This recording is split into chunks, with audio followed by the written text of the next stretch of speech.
the kids' table. This is Billy Madison or something.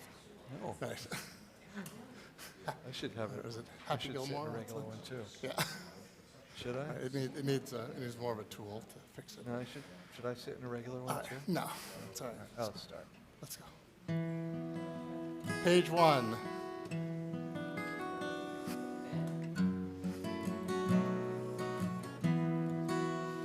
Hine ma tovu manayim Shabbat achim gam yachad Hine ma tovu manayim Shabbat achim gam yachad Hine ma tovu manayim Shabbat achim gam yachad Hine ma tovu manayim Shabbat achim gam yachad Hine ma tovu manayim Shabbat achim gam yachad Hine ma tovu manayim Shabbat achim gam yachad. O Lord, prepare me to be a sanctuary, pure and holy, tried and true, and in thanksgiving I'll be a living sanctuary for you. Ve'asuli mikdash ve'shachanti betocham ve'asuli mikdash ve'shachanti betocham. O Lord, prepare me to be a sanctuary, pure and holy, tried and true, and in thanksgiving I'll be a living sanctuary for you. Shabbat Shalom. Shabbat Shalom. So good to be together on this beautiful Shabbat evening. Hope that everyone can appreciate the new scenery that we have tonight. I don't mean the chair here that I'm sitting in that looks different. I mean the mountain. You all see the mountain? We've been walking towards this mountain for almost 7 weeks now on our way out of Egypt, coming towards Sinai, and we are there. This is the end of the Omer. We have reached the end. We are coming to Shavuot tomorrow night. It is so close, we can taste it. Literally, if there's cheesecake, we can taste it. We are ready to stand at the mountain, to stand together as a community at the mountain and hear Torah, to become a community. And so tonight, we come together as that community to celebrate Shabbat, to help to prepare ourselves for Torah tomorrow night. So we continue our Shabbat celebration by lighting our Shabbat candles on page 301. Tracy, if you would lead us. Tony, are you, yeah, okay. Yep.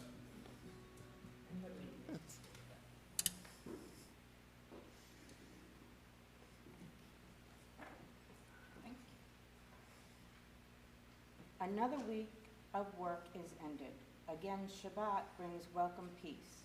We pause from our labors to let Shabbat give another dimension to our lives. These Shabbat candles are symbols of the holiness we seek.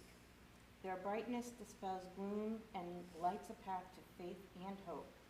Their glow reminds us of the sacred bonds that link us to our people over space and time. Their radiance summons us to fulfill our people's mission, to cast the light of freedom, justice, and peace upon all the world. You want Should I use this and not a match? Either Whichever one. you'd like. As long as fire comes out of it, we're good. Baruch atah Adonai Eloheinu melech haolam asher kishanu b'mitzvotav v'tzivanu v'chen Shabbat. Shabbat. Amen. Beautiful. We should go. Thank you.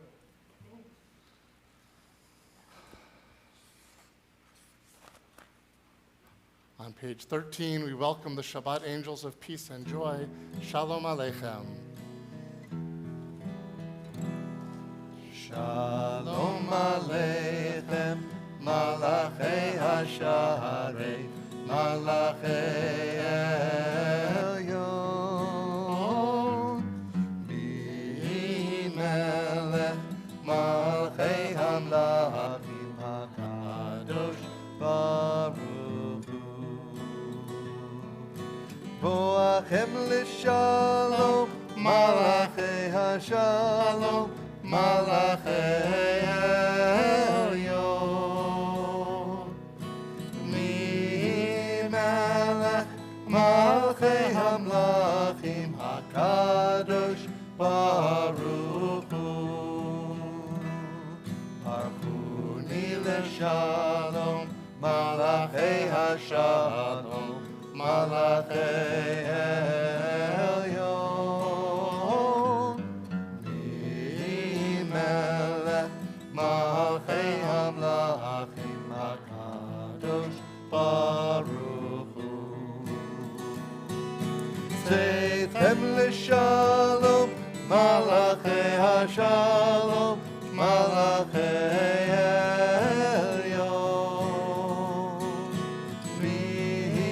Melech Malchei Hamlachim HaKadosh Baruch Hu.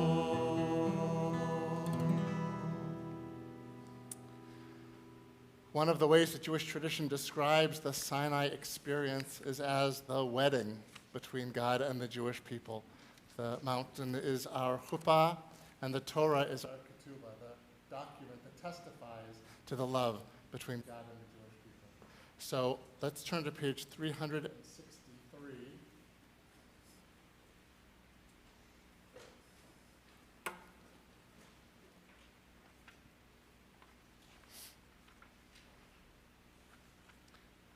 Reflect on that love.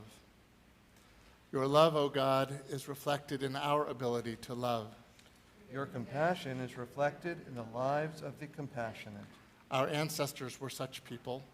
Through their vision of you, they learned the laws of life. May we be worthy to learn them too. Creator of mercy, open our hearts. Source of compassion, lead us to learning, that learning may lead us to deeds and may lead us to teaching others. May our eyes light up with Torah. May our hearts cling to mitzvot.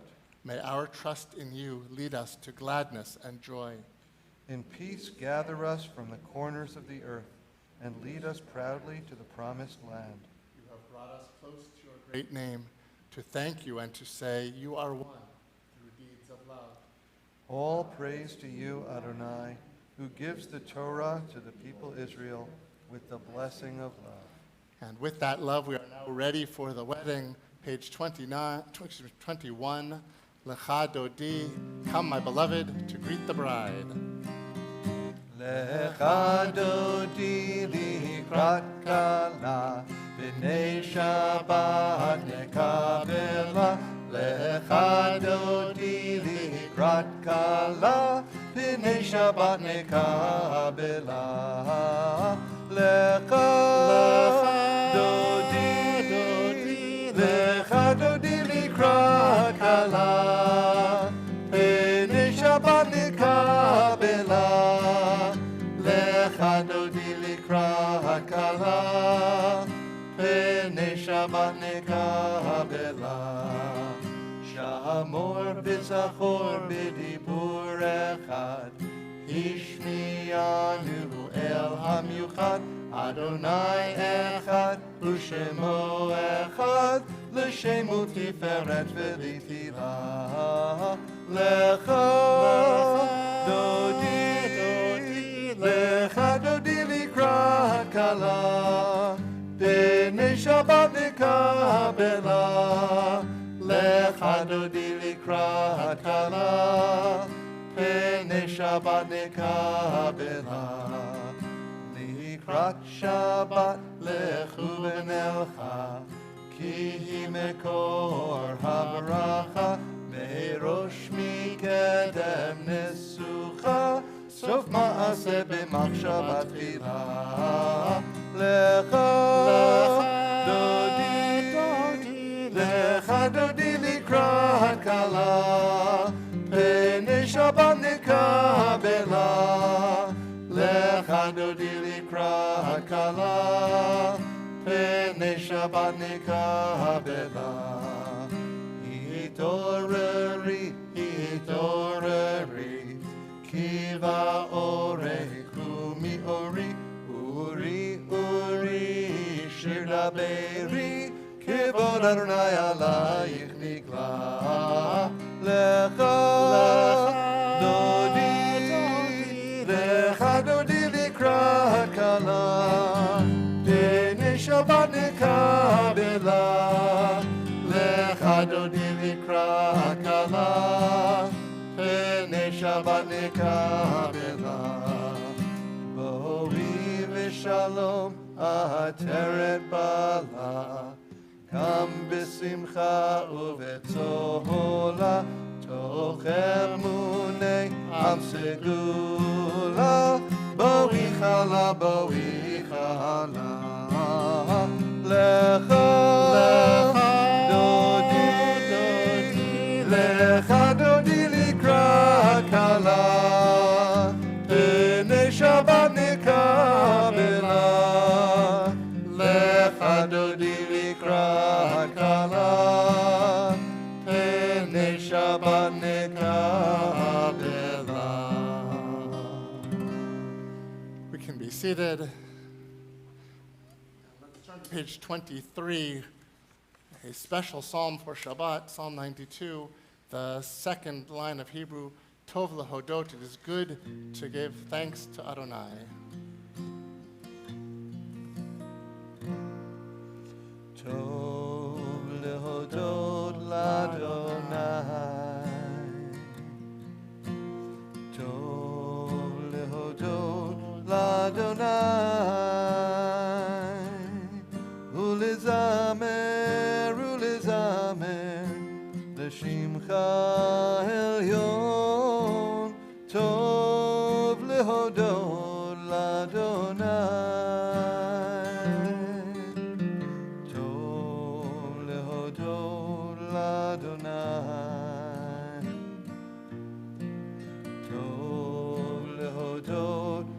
Adonai, ulezamer, ulezamer, l'shimcha elyon, tov lehodot l'Adonai, lehagid baboker chasdecha, lehagid baboker chasdecha, ואמונתך בלילות, ואמונתך בלילות, טוב להודות לאדוני, להגיד בבוקר חסדך, להגיד בבוקר חסדך, ואמונתך בלילות, ואמונתך בלילות, טוב להודות לאדוני, טוב להודות לאדוני.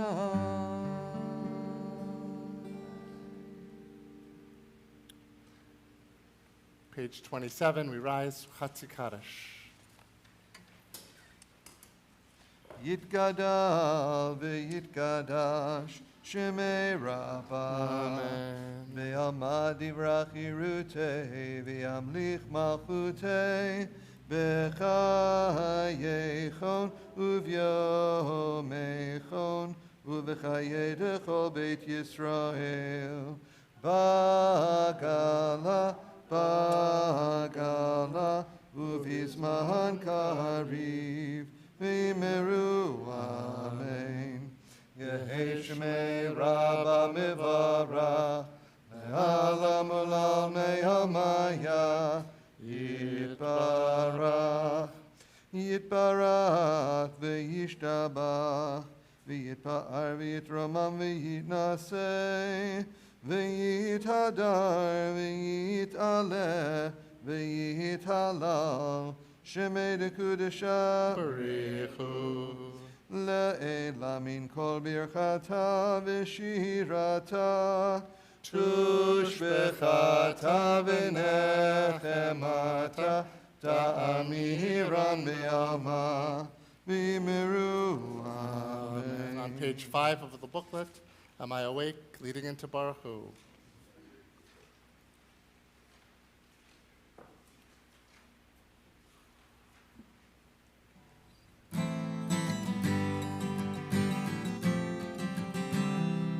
Yada-dai-dai-dai, yada-dai-dai-dai, yada-dai-dai-dai, yada-dai-dai-dai, yada-dai-dai-dai, yada-dai-dai-dai, yada-dai-dai-dai, yada-dai-dai-dai. Am I awake? Am I prepared? Are you listening to my prayer? Can you hear my voice? Can you understand? Am I awake? Am I prepared?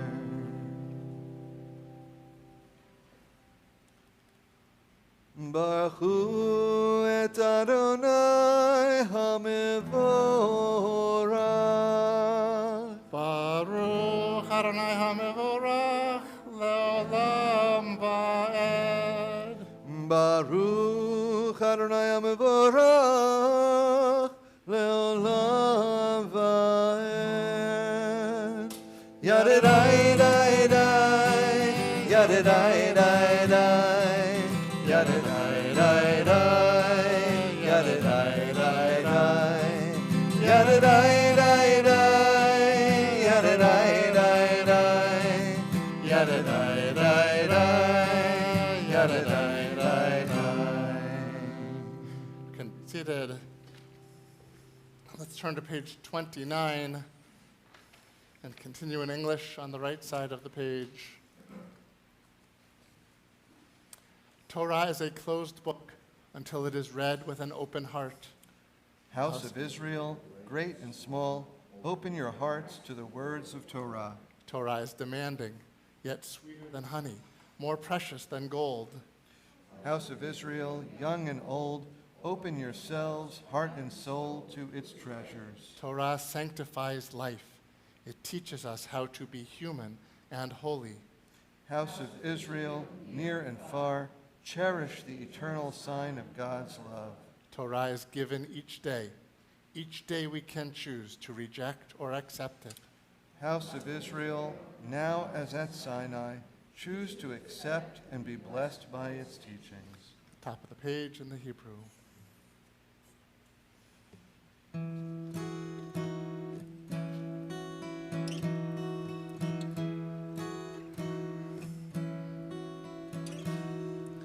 Ahavat olam, Beit Yisrael, Amcha ahavta, Torah u'mitzvot, Chukim u'mishpatim, Otanu limadetam.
atah Adonai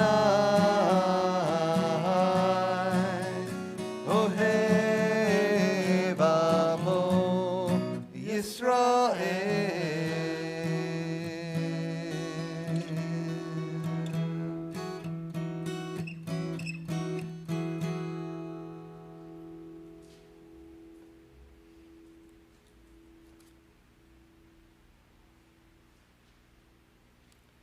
Shema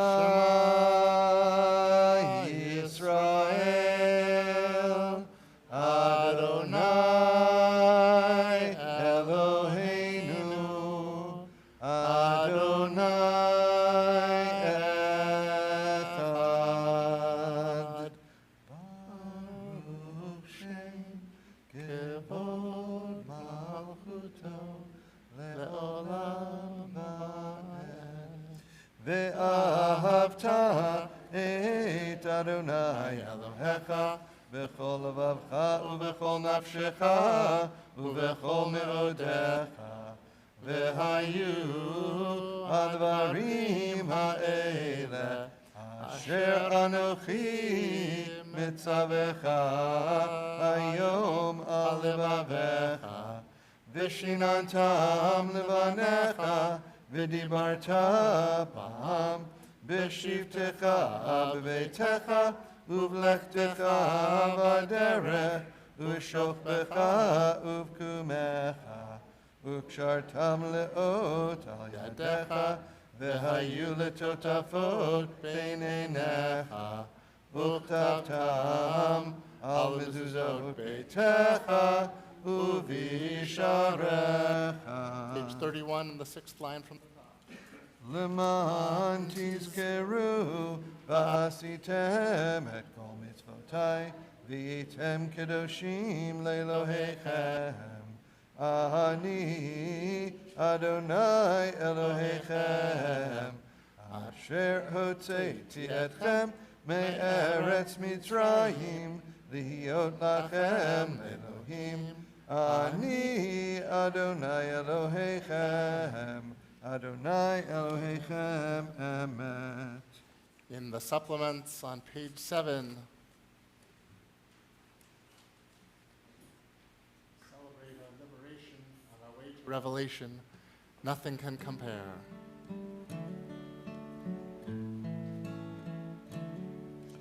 Nothing can compare. Nothing can compare. Nothing can compare. Nothing can compare.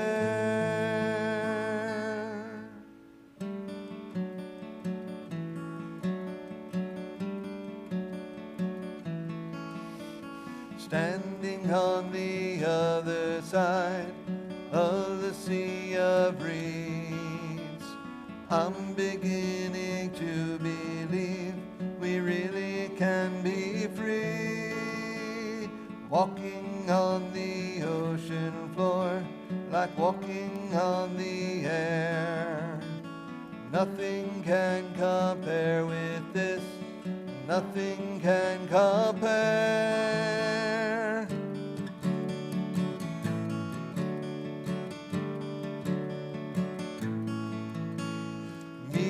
Chamocha ba'elim Adonai, mi kamocha nedar b'kodesh nora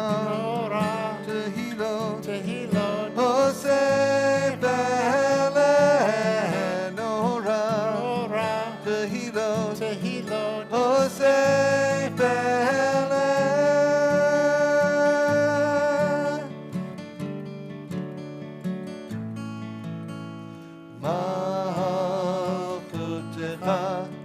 Ra'u banecha, okei ayam, lifnei Moshe, zeh Eli, anu ve'amru, Adonai, Ilo,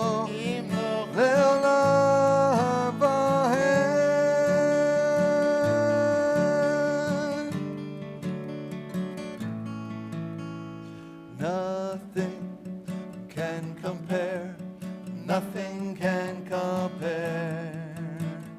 Nothing can compare. Nothing can compare. Nothing can compare. Nothing can compare. Nothing can compare. Nothing can compare.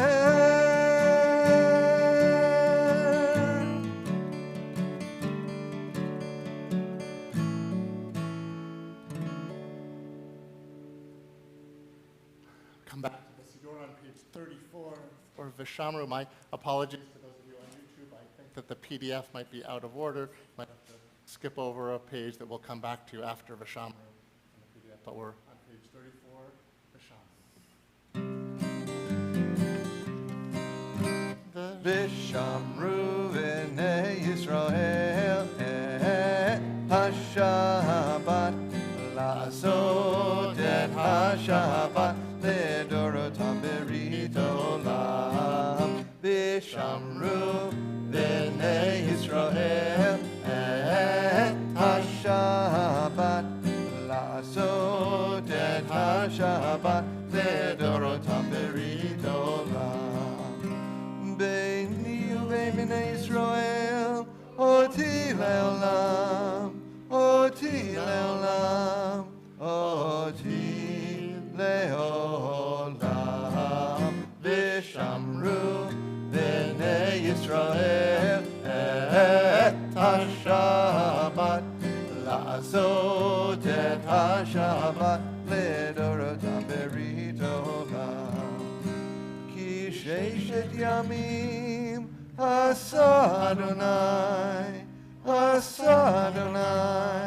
et hashamayim ve'et haaretz Vishamru b'nei Yisrael et hashabbat la'asot et hashabbat le'dorotam berit olam Uvayom hashvi Shabbat vayinafash Shabbat vayinafash Shabbat vayinafash Vishamru b'nei Yisrael et HaShabbat La'asot et HaShabbat Le'dorotam berit olam. Now we keep a finger on page 35B and we turn to page 366.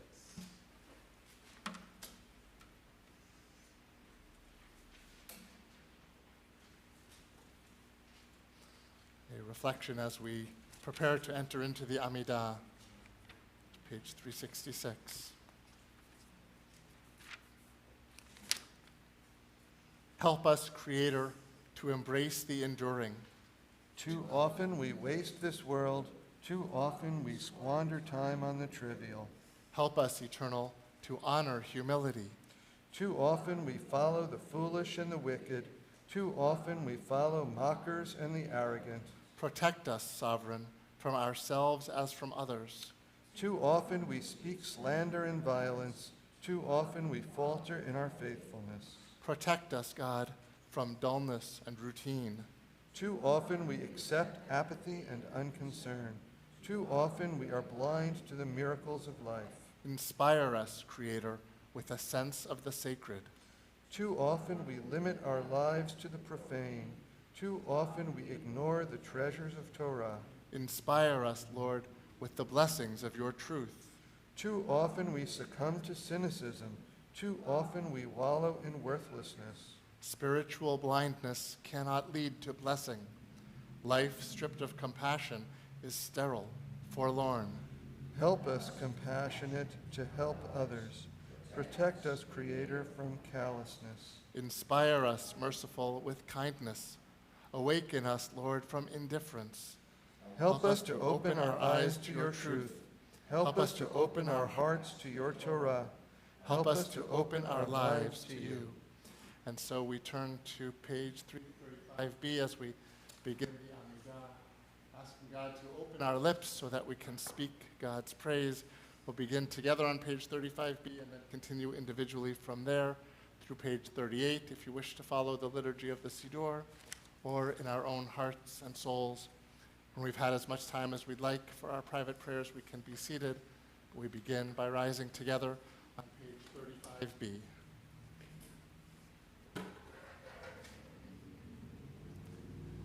Adonai sefatai tiftach ufiaki tehilatecha.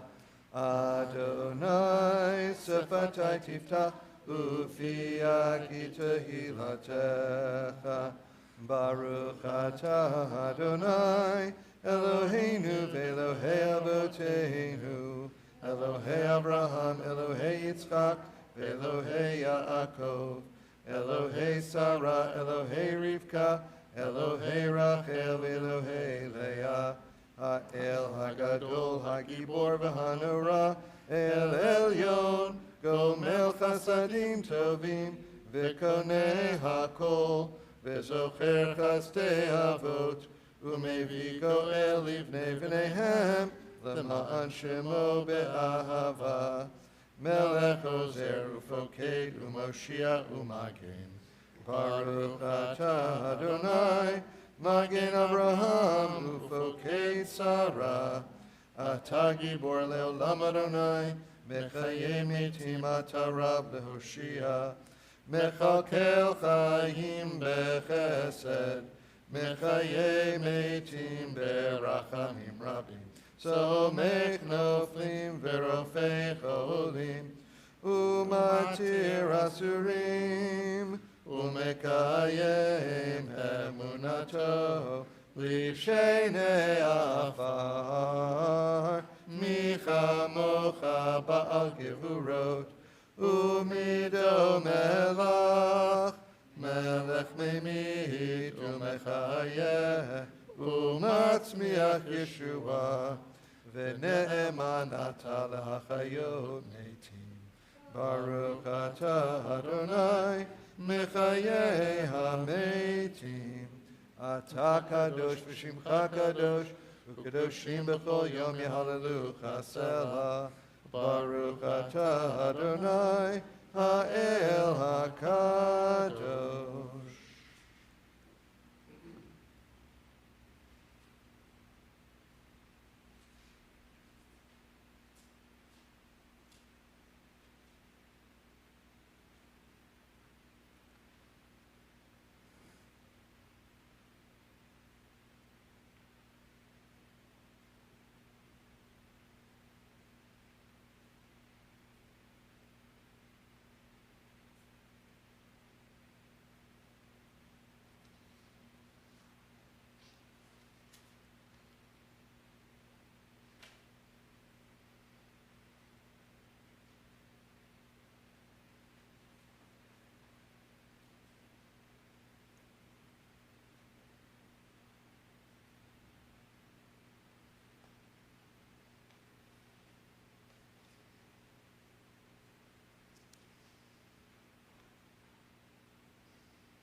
עושה שלום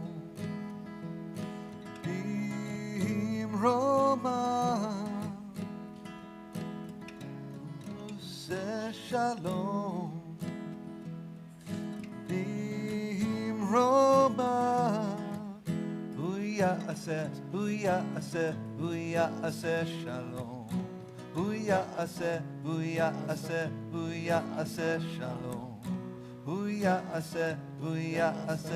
יעשה שלום עלינו.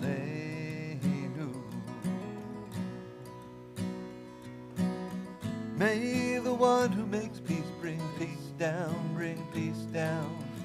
May the one who makes peace bring peace down, bring peace down. May the one who makes peace bring peace down, bring peace down.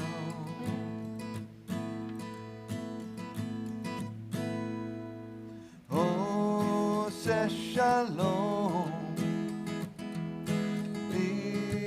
במרומה,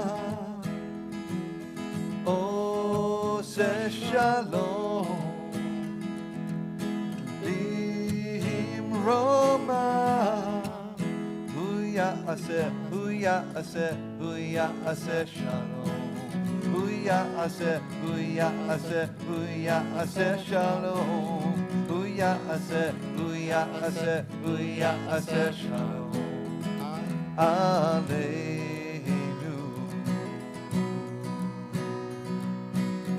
May the one who makes peace bring peace down, bring peace down. May the one who makes peace bring peace down, bring peace down. May the one who makes peace bring peace down, bring peace down. May the one who makes peace bring peace down, bring peace down.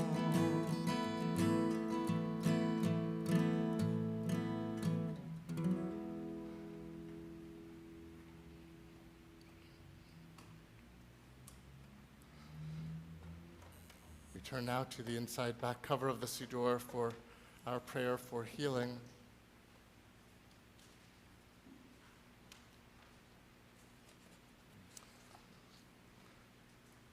Tonight in our congregational family, we think particularly of Michael Barker, Phyllis Burke, Teresa Budd, Arthur Campbell, Tony Casella, Valerie Frank, Jonathan Gardner, David Glazer, Cheryl Leahy, Nancy Mayer, Albert Schechterman, Michael Schreiber, Tal Schechter, Cindy Sherman, Iris Sherman, Yonina Bat David HaKohen V'Sara. If there's someone for whom you are particularly concerned tonight, someone who is struggling physically or spiritually or emotionally, I invite you to say that person's name aloud now.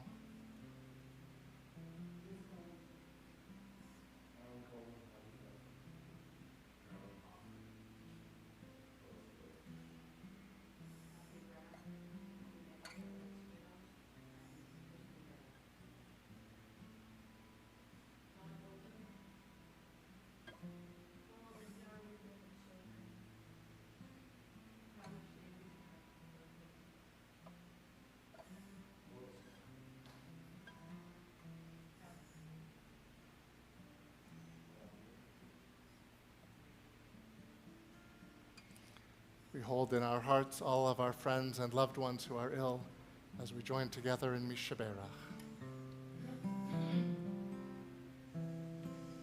Mishaberach Avotenu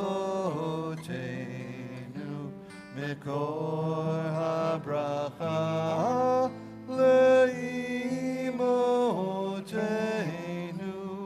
May the source of strength who bless the ones before us help us find the courage to make our lives a blessing, and let us say, Amen.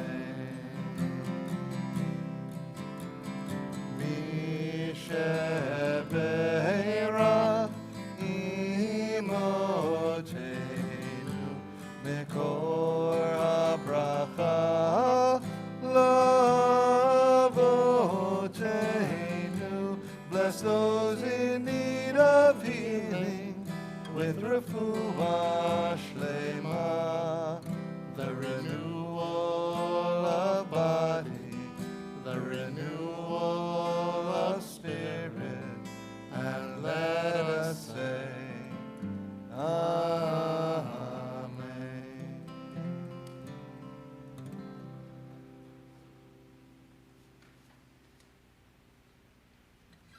On page 148, we find a prayer for our country.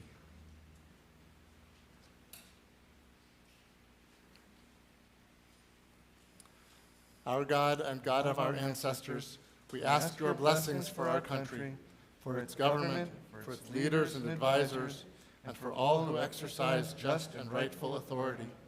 Teach them insights from your Torah, that they may administer all affairs of state fairly, that peace and security, happiness and prosperity, justice and freedom may forever abide in our midst.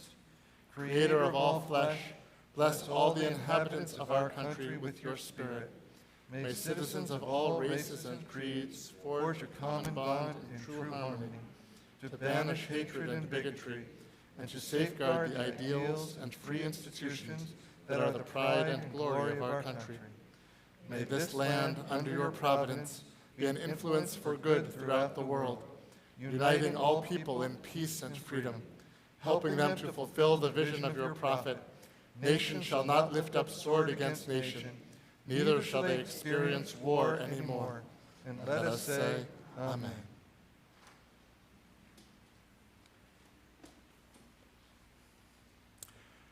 Last week, as some of you may remember, I talked about the temptation, about being in the wilderness, and the temptation to think that we are powerless, specifically in the face of gun violence. And I argued instead for our ability and our responsibility to try to use the power that we do have in order to make change. Nevertheless, or perhaps perversely reinforcing the necessity even more, this week has been one of continued gun violence in our country. The Washington Post reported that there were at least 12 mass shootings over Memorial Day weekend. This past Wednesday, 4 people were murdered at a medical facility in Tulsa.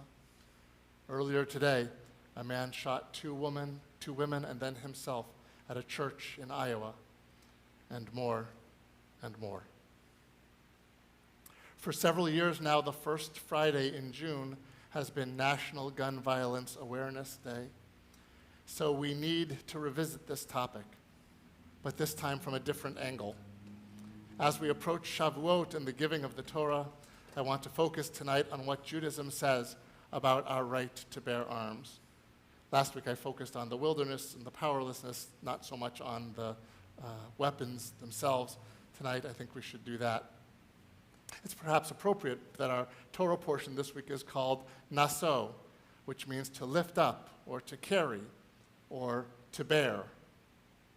The text was not talking about bearing arms, but still, it's close enough. So this week we'll focus on the texts about guns and weapons themselves. Let's see. Let me give you. All right, thank you. Some people might need to share. I want to make sure you get one, too. All right, thank you, David. So while those are coming around, let me just start because the place, we're going to start with, all right. Well, don't give them both away, John.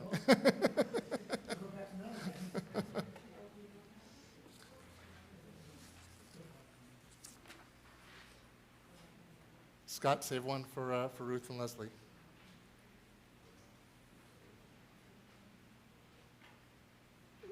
Ruth and Leslie. Yeah. All right.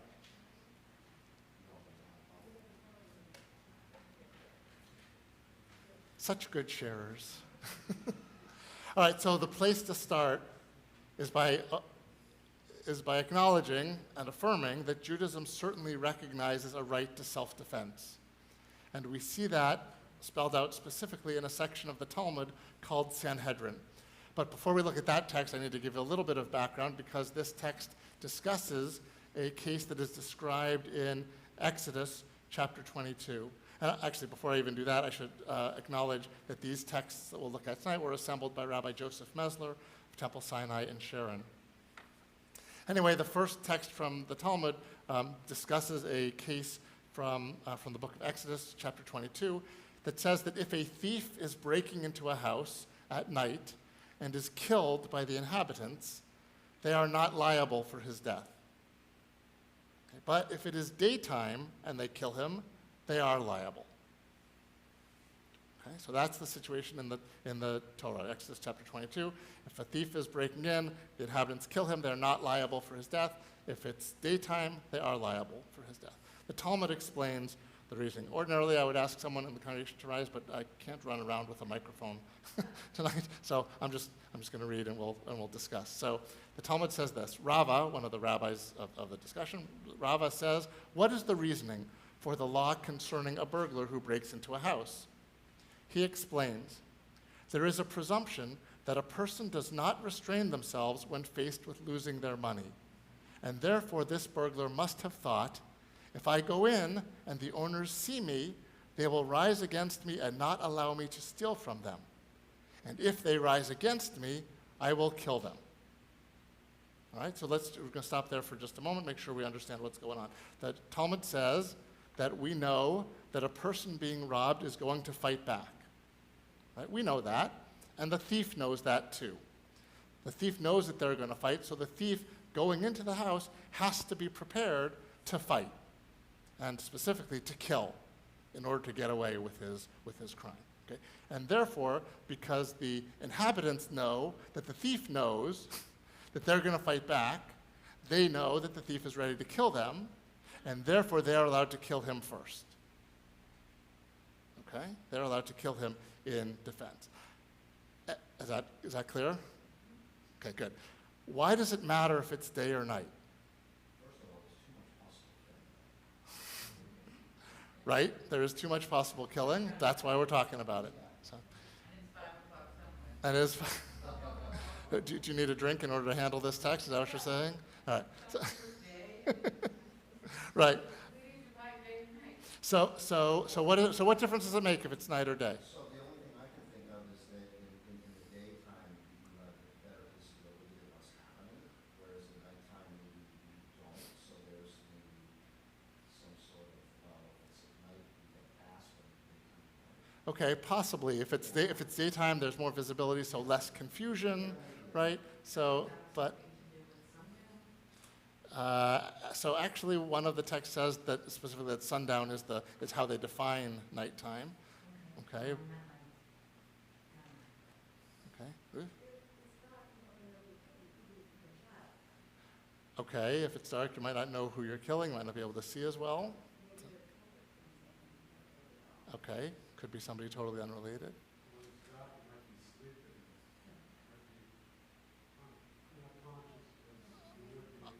All right, so good. So if it's dark, you're more likely to be sleeping in the house, right, and might not be entirely conscious, whatever. So good.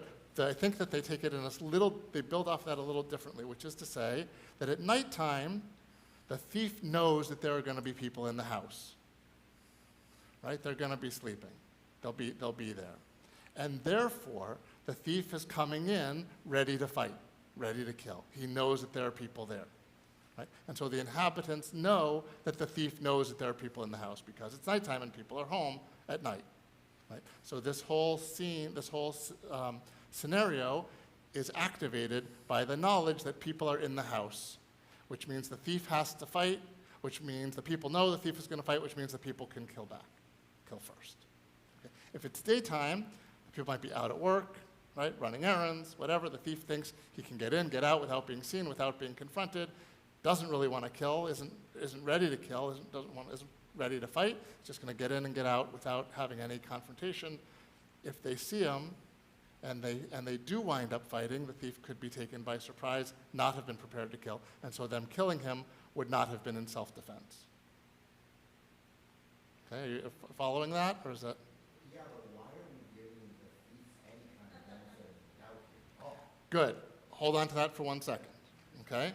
So now the Talmud says, we didn't read quite the last line of the Talmud section. Now the Talmud says, from this the Torah stated a principle. If someone comes to kill you, rise and kill them first. Okay? So this is the general statement that comes out of this scenario. If someone is coming to kill you, you are allowed, you are commanded, in fact, to kill them first. Okay? You've got to save your life. Self-defense. Okay? You can do that. Okay? However, first of all, does anyone have any questions on that before we get to the however and get to Scott's question about, I don't remember how exactly you said it. But. just how, why there's any benefit of the doubt. All right, why there's any benefit of that. Refrain Good. from the thief here in these different situations. Like, why are we even concerned with him coming in the daytime and maybe he's not ready to fight, like, that whole. Okay, all right, good. David, go ahead. I'm wondering if there's any talk of fleeing rather than killing the thief. By the inhabitants? Yeah. Right, so they start with the presumption that people aren't going to flee. Right, the presumption is that they're going to defend their property and their house and their stuff. So that presumption makes them think, makes the Talmud conclude that the thief is coming in ready to kill. The thief can't Right. count on them fleeing. Right, the thief has to know that the people are going to fight, which means the thief has to be ready to kill, which means the inhabitants in turn have the right to kill. Right. All right? So self-defense is the fundamental principle. However, now we get to a little limitation, a little caveat on that maybe gets to some, the question about how we think about the thief. So this is from the Shulchan Aruch, this next text. The Shulchan Aruch is the code of Jewish law from 1,000 years after the Talmud. Okay? Shulchan Aruch says, you are allowed to defend yourself, but the response must be measured. Where it is possible to use moderate means, but they choose to inflict serious injury, they are guilty. Okay? In other words, so they are allowed to defend themselves, but only use the means necessary to end the threat. Okay? They can't kill unless deadly force is required. Right? If they can maim, that's better. If they can knock unconscious, that's better, right? Don't kill unless you have to kill. If you have to kill, you can, but better to choose one of these lesser measures if that's effective. Someone who uses excessive force is guilty. Okay? So the benefit of the doubt idea that you were asking about, Scott, I think is that they're only exempt from killing the thief if they believe that the thief was going to kill them. If they could have used something less than that, then they're guilty. Yeah, and I think that it's, I don't disagree with it. My commentary here is that it's a tough ask on somebody who doesn't have any kind of training in a situation like that, to only do the minimum or to not, it's kind of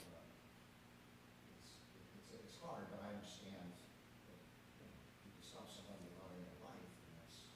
Yeah, good. And I think it's a great point that it's a hard ask to have someone calibrate the amount of force that's necessary to knock out a thief unless they're really trained to do it.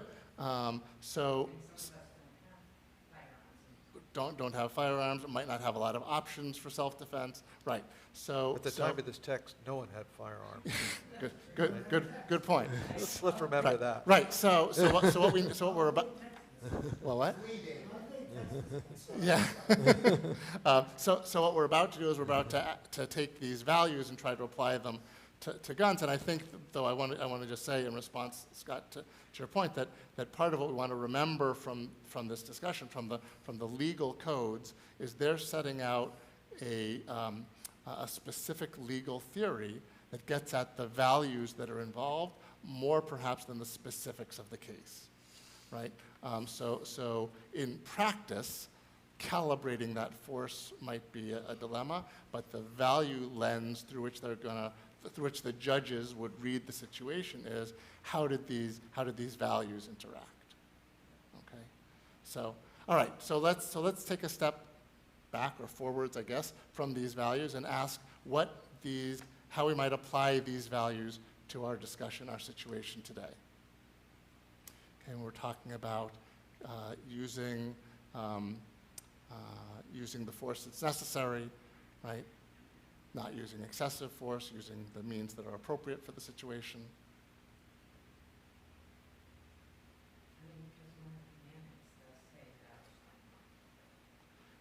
Actually, the commandment says you shall not murder.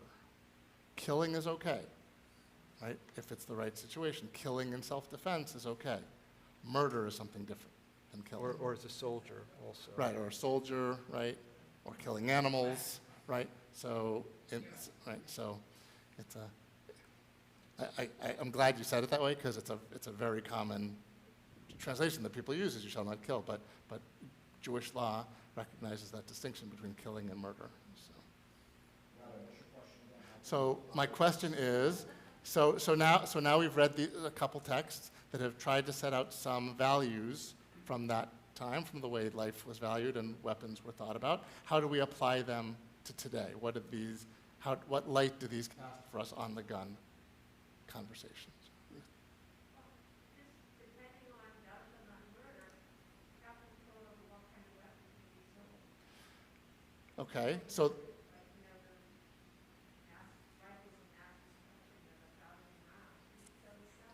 rounds, so okay, so if we're talking about using appropriate levels of force, right, appropriate means, perhaps we could say that assault weapons are not an appropriate level of force for civilians to carry, right? For the average intruder.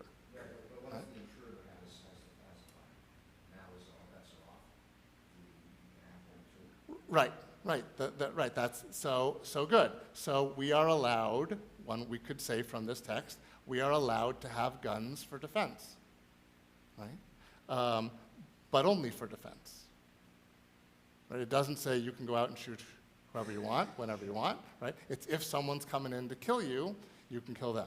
So defense. Okay, so this isn't talking about like hunting animals. In fact, Judaism doesn't know so much from hunting because that's not kosher slaughter, right? So that's a different kind of scenario. So guns can be used for defense. Guns can be used as a last resort. Okay, because if there are other levels of force that are appropriate, that's better. And there's no need for weapons that do much greater damage than would be necessary for that situation. Okay. All right, any questions on these texts? All right, let's go on. The text at the bottom of the page is from a section called Avodah Zarah, which literally means foreign worship. It has to do with idolaters, idolatrous practices. And so the text says, one may not sell weapons to heretics, nor the auxiliary equipment of weapons, and one may not sharpen weapons for them, and one may not sell them stocks used for fastening the feet of prisoners, or iron neck chains, or foot chains, or iron chains. So what is this saying? This is saying there are limitations on what we can sell to heretics. Right? We can have weapons, we can have the equipment of weapons, but we can't sell them to heretics. Who are heretics?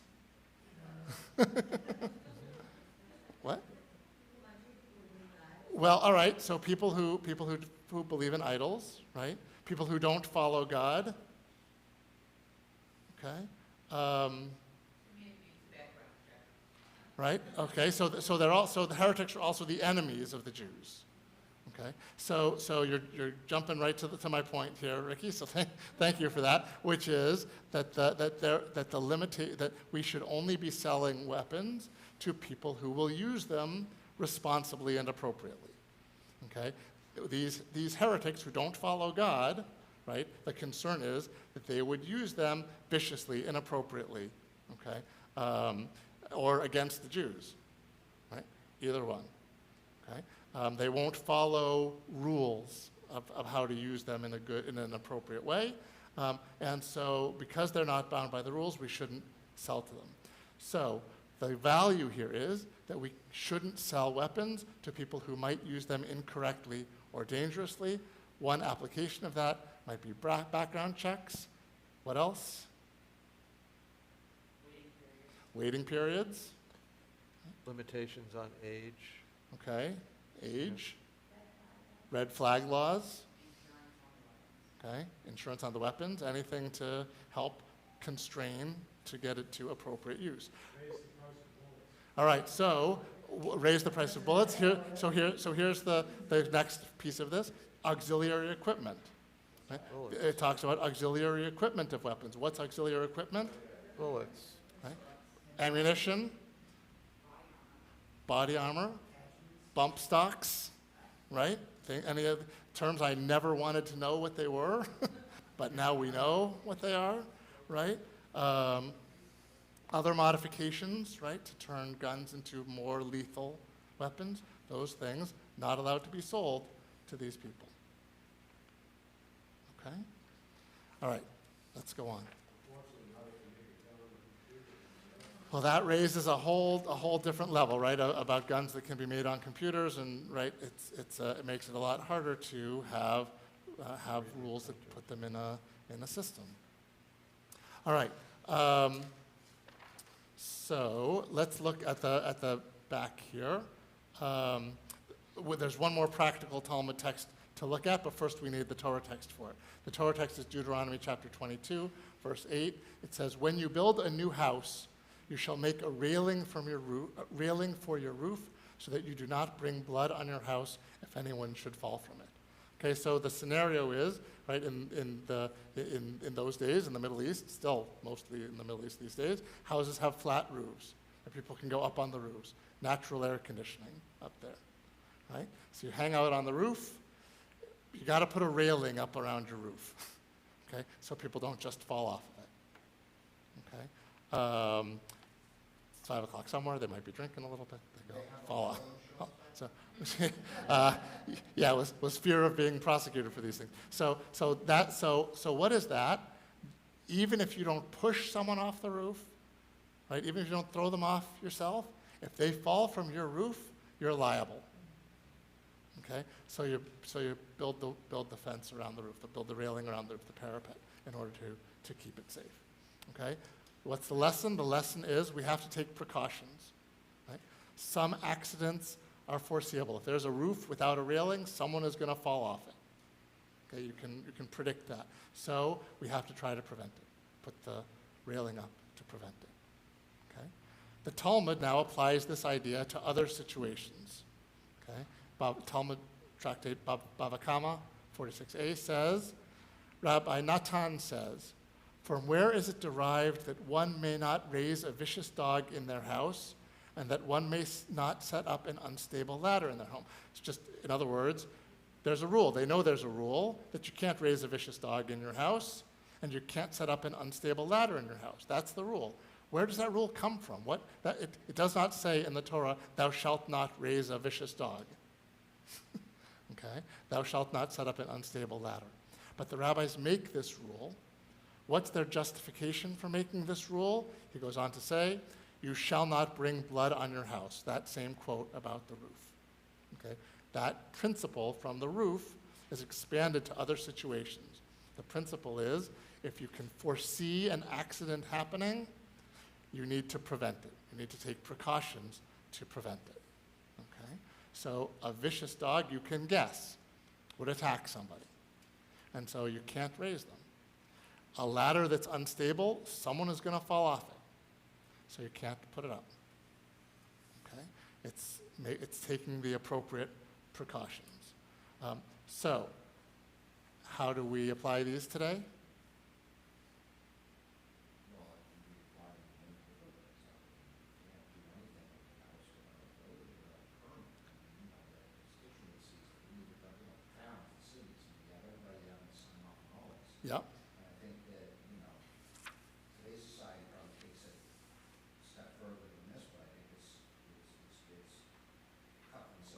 Good, so all kinds of zoning laws, right, restrictions on how houses can be built and everything like that, all kinds of safety laws derive from this same principle. Good, you need a fence around your swimming pool, exactly, right? What does this have to do with weapons? Okay, or if you have a gun in your home, you'll have to lock it. Bullets separately from, right? All of these kinds of restrictions on how weapons could be treated if you're going to have them, okay? Now, again, to be clear about this, the Talmud doesn't say, don't have a dog, doesn't say don't have a ladder, right? It also doesn't say don't have a roof, right? You are allowed to have those things as long as they're safe. Right? Make your roof safe, make sure your ladder is safe, and make sure your dog is safe. Right? It would be the same thing with weapons. Okay? Make sure, if you have them, make sure they are safe. Okay? Not all roofs, dogs, and ladders are dangerous and therefore forbidden. Same thing with weapons. I'm waiting for someone to argue with me.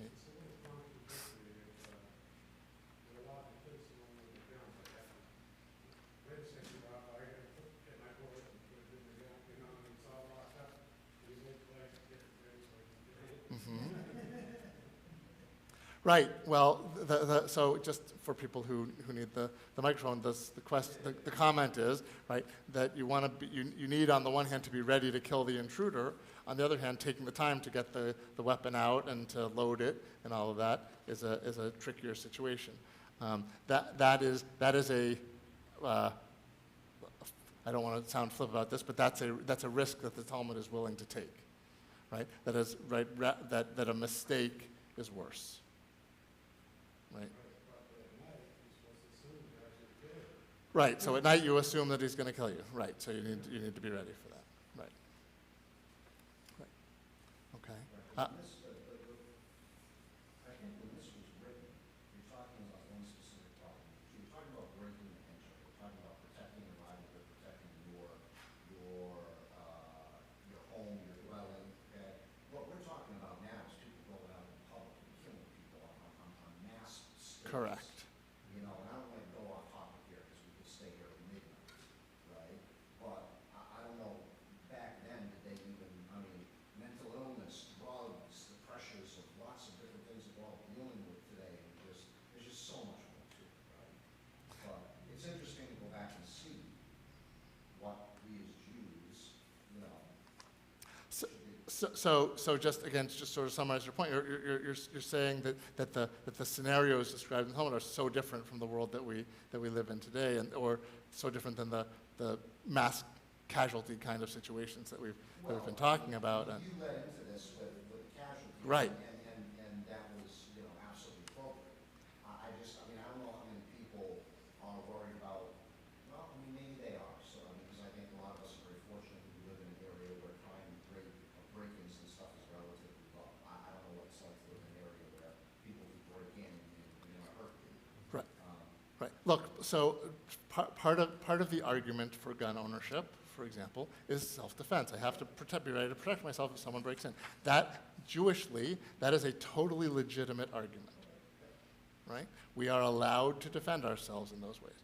However, if we're going to defend ourselves in those ways, we have to store it safely. We have to put up the railing, right? We have to store it safely, right? We have to only use it when it's necessary. We have to use it when nothing else is.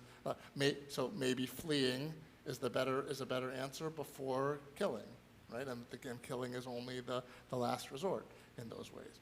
Okay, so that's how the scenarios sort of fit together like that. Is, if you have it locked up, or if you are, only using this last resort, that might not be good enough. You might not have a chance. It's like the Wild West. If somebody breaks in and you don't have that right there and ready, your window might close and you might not be breathing. Right. Right. That was Jeff's point. That you have to have it ready to defend yourself, or it might be too late. Right. Okay. I was waiting for someone to argue with me about the presumption that not all guns are dangerous. Sorry. It's a question of how familiar the user is with the guns. How familiar are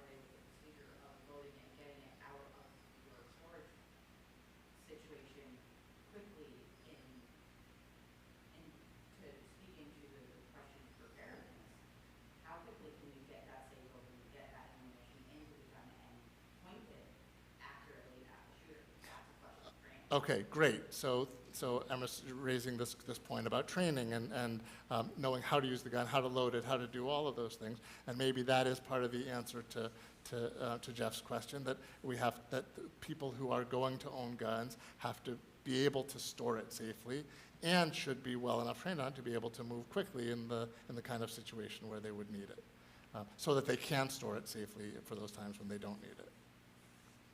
Ideally, you're supposed to keep those not just stored separately, you're supposed to keep them like at the very least on opposite ends of the room. Because the worry is that your children will get a hold of the weapon and the ammunition. The children would get a hold of it, or anyone who's not supposed to have it, right? Not even just children, but, right? That children in particular tend to not understand the features. Right, right. Children are a particular risk at this point.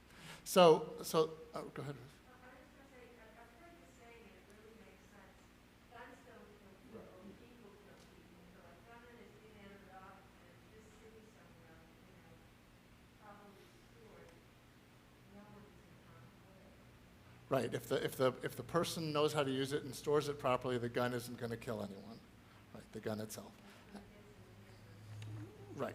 Now there is a little bit of a I didn't bring this text, but from Leviticus we're taught not to put a stumbling block before the blind, which is to say to put a temptation in front of somebody.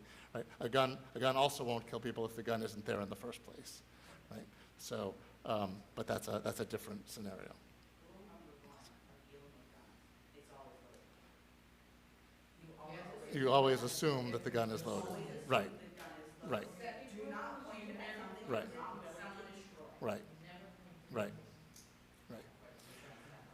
So that we're not here till midnight, to Scott's point, I want to move us ahead a little bit. The question of how we see guns, how we see weapons, or how the text sees weapons, right? I was raising the question of whether that not all dogs are dangerous, not all ladders are dangerous. What about weapons? Are weapons by their nature, right? Ought we to consider them to be dangerous? Maybe the rule number one that Emerson just articulated is part of it. There's a hint in how the rabbis look at this question in general from the last text that we're going to look at, which is from Shabbat 63, from the Talmud section on Shabbat, page 63. Just the background here is that on Shabbat, one of the restrictions on Shabbat is that we are not allowed to carry things between our private area and the public area. Okay, that's sort of the baseline restriction, the rule about not carrying things at all. That's why, by the way, if you know about the eruv, it's a way of uniting different areas into one common area, so that people can carry things between them. That's what that's about. That's an attempt to get past this rule. But the rule is you can't carry between different areas. So now the Talmud says, no one may go out on Shabbat with a sword, nor with a bow, nor with a shield, nor with a club, nor with a spear. And if someone unwittingly went out with one of those weapons to the public domain, that is to say they carried it from their private domain to the public domain, if they did that, they are liable to acknowledge their sin. Okay, they transgressed. They did it. It's wrong. Okay, but Rabbi Eliezer disagrees with this. He says these weapons are their ornaments. They're just fashionable clothing accessories. Right, you strap on your scabbard with your sword in it. Right, it looks nice. Okay, just as someone is permitted to go out into the public domain with a necklace or something like that, they're permitted to go out with weapons. Okay, it's just another thing you wear to dress up, to decorate yourself. He says it's not really carrying, you're just wearing it. Okay? But the rabbis, that is to say the rest of the rabbis in this conversation, the majority opinion, disagrees. Right? They say they are nothing other than reprehensible, and in the future they will be eliminated. As it is written, they shall beat their swords into plowshares and their spears into pruning hooks. Nation will not raise sword against nation, neither will they learn war anymore. Okay. What are the rabbis saying here? They are saying they're not ornaments. And, right? And even if they are, even if we did consider them to be ornaments, they're reprehensible. Right? We shouldn't be wearing such ornaments, even if we have them, they're saying, because there are no good or safe weapons. Weapons are bloodshed by design. Okay? And in an ideal world, which the Isaiah text portrays, in that ideal world of beating swords into plowshares and spears into pruning hooks, in that ideal world, these weapons wouldn't exist at all. Right? Which is to say, they contradict the spirit of Shabbat. Shabbat is meant to be like the ideal world. It is a taste of that world, right? When we are all at peace and weapons don't need to exist. Okay? So there's no reason, no excuse in the rabbinic opinion to carry weapons on Shabbat. Even if you could argue legally that they're like ornaments, they're not appropriate on Shabbat. They may be a necessary evil the other 6 days, not on Shabbat. Questions?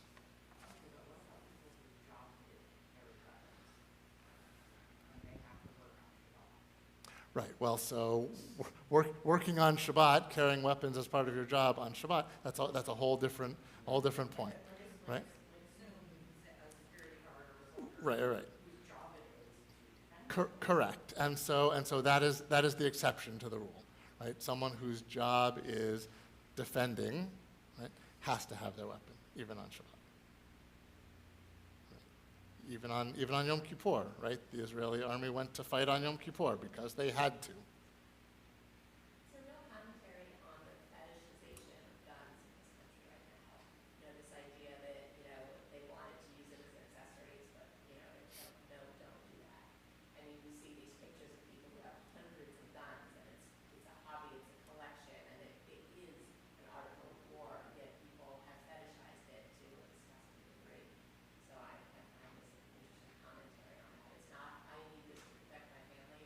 It's, I have more guns than any person can ever use, and it's my Yep. game, it's my thing, it's my fun.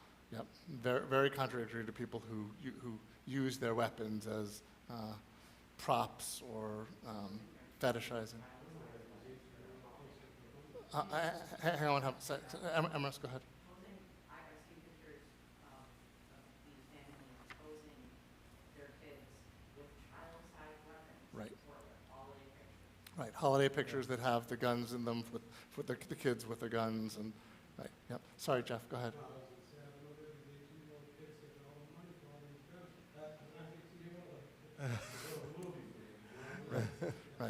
Right. I don't know where the 18-year-olds get their money for the guns, but right. I'm just repeating for the microphone, right?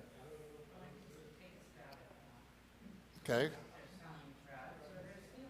Well, maybe they're coming by their money illicitly, right? I actually can't answer for that. There are stores out there that will sell these weapons on credit, like store credit. You can just walk in and buy a weapon and bring it home that day.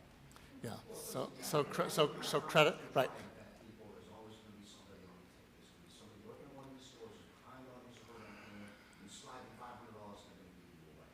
Right. And so. And that's just going to So part of what Scott's getting at is something we talked about a little bit last week, which is the argument that someone who wants a gun is going to find a way to get a gun, right? Which is part of the argument against gun control regulations, I want to right? mention something about what Rebecca said is we actually have use cases these days of people who have said, I brought this gun with me because it's a trophy, it's a collectible, and I brought it into the dance club and ooh, it went off and I shot myself and 2 other people are in the hospital.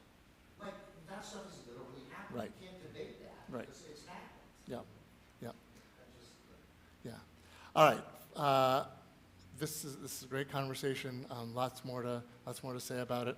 Unfortunately, lots of need to keep talking about it. In the end, though, what the rabbis do with this text, and this is where I want to try to bring us back together. what the rabbis do with this text is they look towards a time of peace. Right? In the middle of this conversation about weapons, they bring that to a vision of a time when we don't need them. Right? That's the goal, right? Is to have that time of peace where we don't need them. And that, in turn, brings us back to this week's Torah portion. Because the high point, to my mind, of this week's Torah portion is that God tells Moses to tell Aaron that when he asks for God to bless the Israelite people, there are certain words that he ought to use. And God tells Moses the words that Aaron should use. These words have become known as Birkat Kohanim, the priestly blessing, the priestly benediction, and it culminates in the blessing of Shalom. Right? Shalom is the highest blessing. It's the blessing that incorporates all the others, and so it builds up to that blessing. So I'm going to say the blessing now for all of us, for our country, and for our world. Yevarechecha Adonai v'yishmerecha. May God bless you and keep you. Ya'er Adonai panav elecha v'chuneka. May God's light shine upon you, and may God be good to you. Yisa Adonai panav elecha v'yasem lecha shalom. May God show you favor, and may God grant you peace. Amen. May it come soon. And that time is also envisioned by our liturgy. Aleinu describes a time when all the world will be united under God's rule of justice, mercy, and peace. So we turn to page 51, and we rise for Aleinu.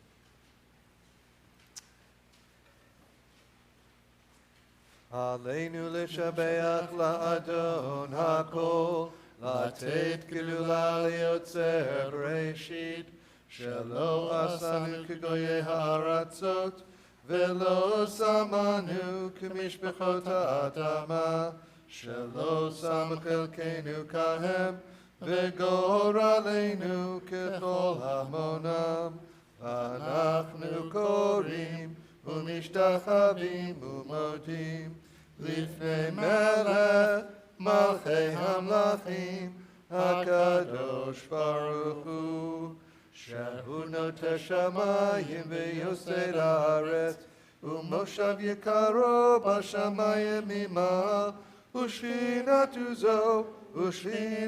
זו בגופי מרומים הוא אלוהינו אינות, אמן מלכנו אפס זולתו, כך כתוב בתורתו, וידעת היום והשבות אל לבבך, כי אדוני הוא האלוהים, בשמיים ממעל, ועל הארץ מתחת אין עוד ונאמר והיה אדוני למלך על כל הארץ ביום ההוא יהיה אדוני אחד ושמו אחד.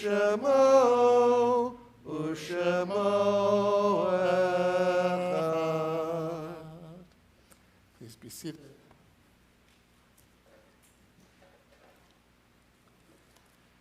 As we prepare for Kaddish, we recall the loved ones whom death has recently taken from us, those who died at this season in years past, and those whom we have taken into our hearts with our own. Tonight, our congregational family remembers with special affection our loved ones whose yahrzeit will occur this coming week. Thelma Sirkin, mother of Tracy Paveo. Fanny Kaufman, grandmother of Tracy Paveo. Frank Poley, father of Karen Levine. Mary Jacobs, mother of Howard Jacobs. Carl Goldstein, father of Marjorie Goldstein-Frayden. Lillian Levinson, mother of David Levinson. Dr. Eldon Bernstein, brother of Judy Romaine. Beatrice Goldman, mother of Jane Dunlap.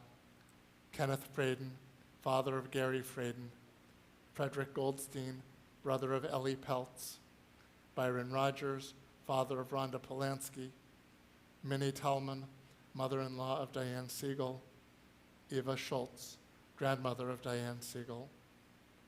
If you are remembering someone this evening, we invite you to say that person's name aloud now.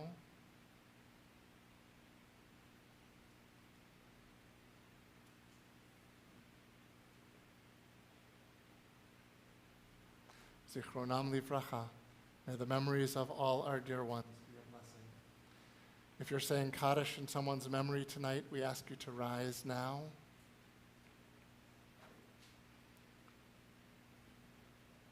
In loving support of the mourners, we rise as a congregation. In gratitude to God for the gift of the lives of their loved ones, those who are in mourning and those remembering someone, say Kaddish on page 52. Yitgadal v'yitkadash shmei Rabbah, be'alma divrach hiruteh v'yamlich malchuteh, b'chayei uvyomei uv'chayei dechol Beit Yisrael, ba'agalau v'izman kariv imru amen. Yehi shmei Rabbah mevarach le'olam olamei almaya. Yitbarach v'yishtabach v'yitpa'ar v'yitramam v'yitnaseh. V'yithadar v'yit'aleh v'yithalal shmei dekudusha b'richu. Le'ela min kol birchata v'shirata. Tush b'chata v'nechamata. D'amiran b'alma v'imru amen. Yehi shlama rabba min shmaya v'chayim. Aleinu v'al kol Yisrael v'imru amen. Oseh shalom b'mromav. Hu ya'aseh shalom. Aleinu v'al kol Yisrael v'imru amen. May the source of peace send peace to all who mourn and comfort all of the bereaved. And we say, Amen. Please be seated. Rhonda, it's a pleasure to call on Rhonda Fleming to make announcements on behalf of the board.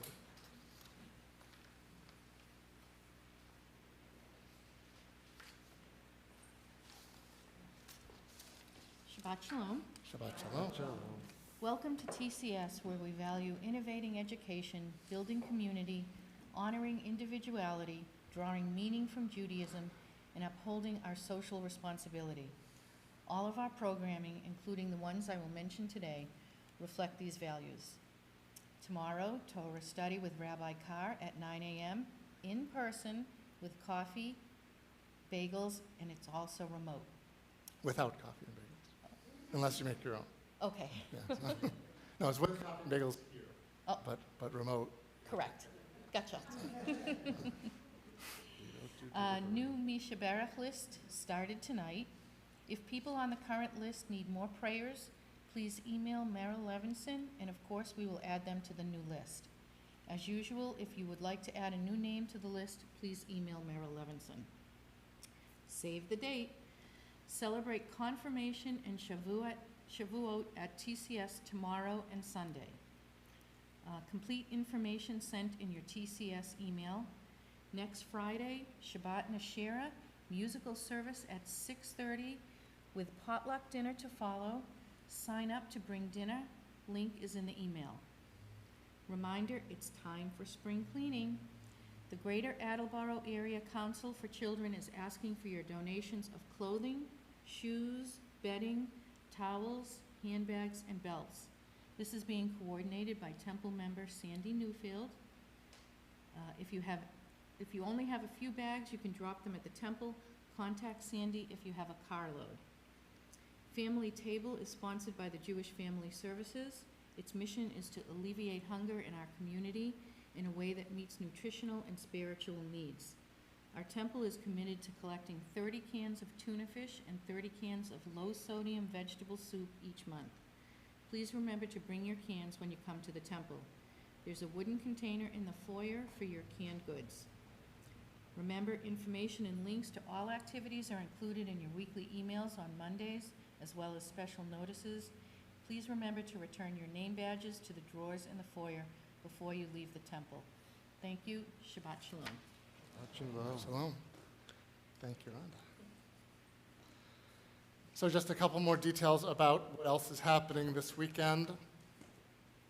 aside from Torah study tomorrow morning.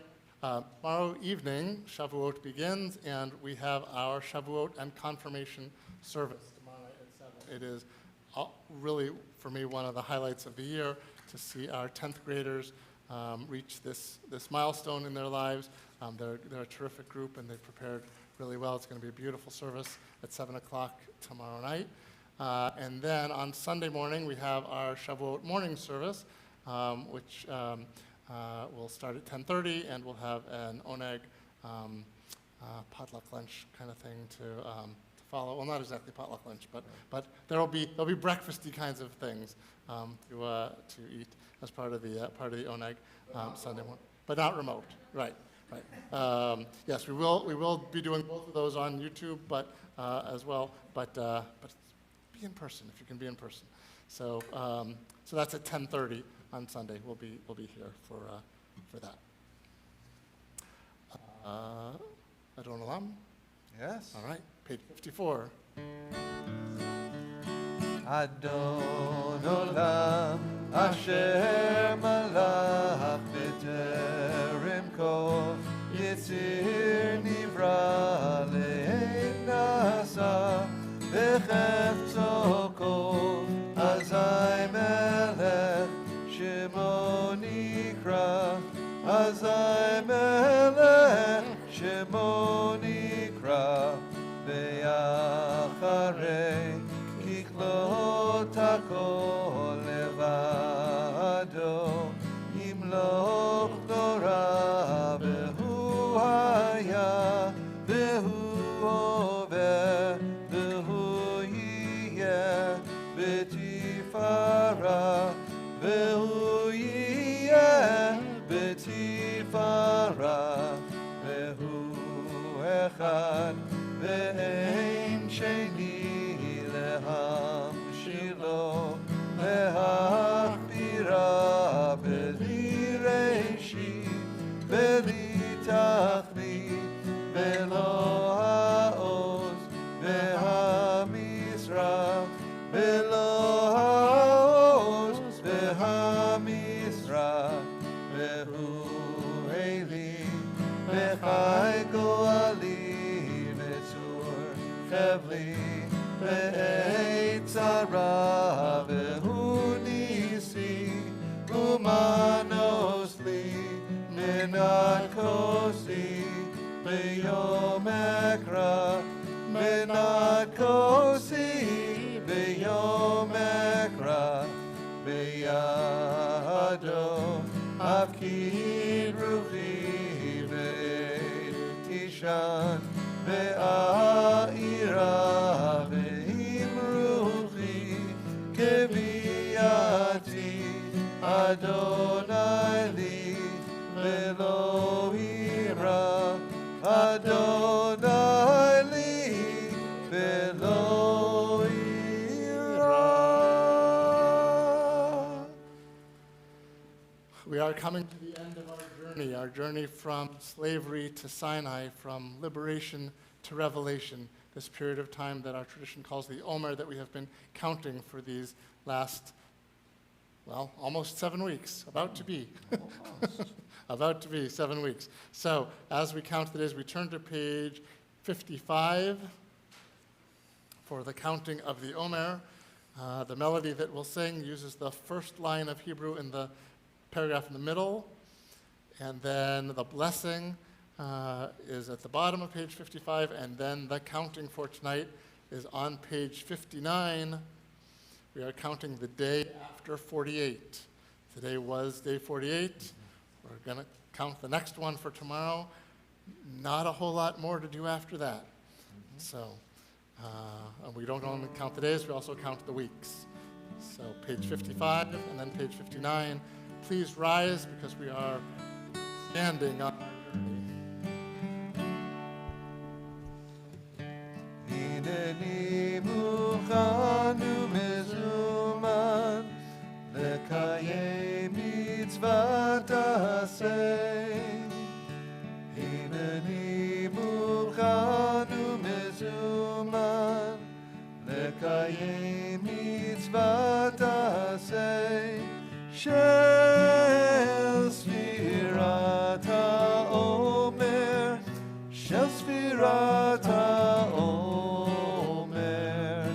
של ספירת העומר, של ספירת העומר. ברוך אתה אדוני, אלוהינו מלך העולם, אשר קידשנו במצוותיו וציוונו על ספירת העומר, על ספירת העומר, על ספירת העומר, על ספירת העומר.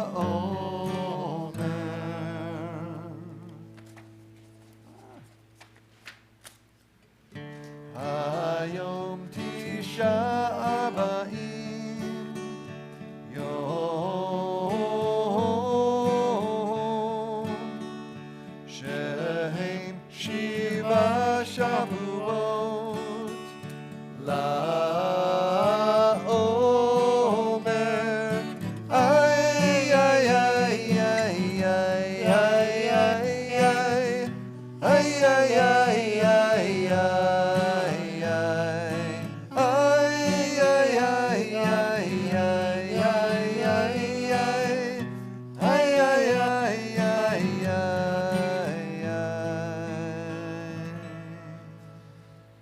Shabbat Shalom. We're going to adjourn to the foyer for Kiddush out there. So those of you who are on YouTube, come back onto Zoom and you'll be able to join us in the foyer remotely as well.